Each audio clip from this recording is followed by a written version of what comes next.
ಹಾಗೆ ಅಣ್ಣ ಪ್ರಕಾಶ್ ಅಣ್ಣ ಬನ್ನಿ ಕಡೆಗೆ ಇದೊಂದು ಬಹಳ ದುಃಖಕರವಾದಂತ ಘಟನೆ. ಒಬ್ಬ ಸ್ನೇಹಿತ, ಒಬ್ಬ ಕಾರ್ಯಕರ್ತ, ಒಬ್ಬ ಮುಖಂಡ, ಯಾರು ಬದುಕಿನಲ್ಲಿ ನಾವ್ಯಾರು ಶಾಶ್ವತವಾಗಿ ಇರಲಿಕ್ಕೆ ಸಾಧ್ಯ ಇಲ್ಲ. ಆದ್ರೆ ಆದರ್ಶ ಇಲ್ಲದೆ ಬದುಕಿದರೆ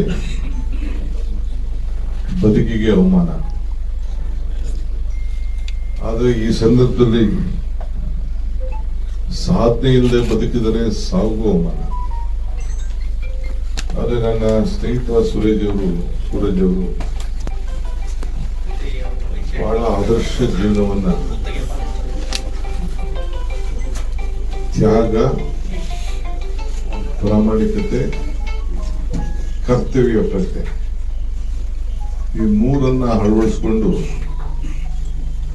ಯಾವ ಅಧಿಕಾರ ಕೂಡ ನನ್ನ 25-30 ವರ್ಷದ ಸ್ನೇಹದಲ್ಲಿ ಯಾವುದೂ ಕೇಳಲಿಲ್ಲ. ಆ ರೀತಿ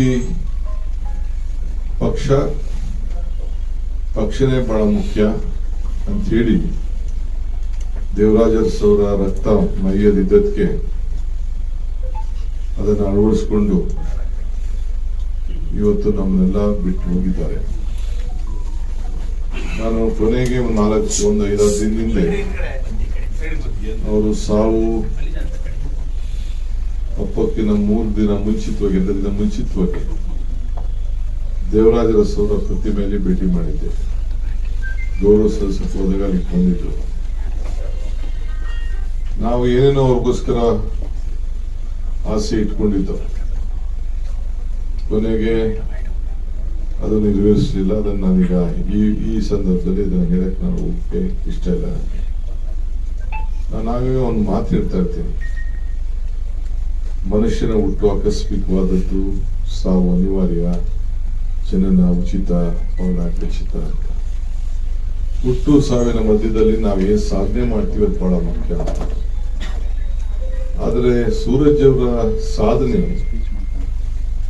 ಪಕ್ಷದ ನಿಷ್ಠೆ ಮತ್ತು ತ್ಯಾಗ, ಇವೆಲ್ಲೂ ಕೂಡ ಅವರು ಮಾಡಿಕೊಂಡು ಬಂದು ಇವತ್ತು ನಮ್ಮನ್ನ ತಂದಿದ್ದಾರೆ.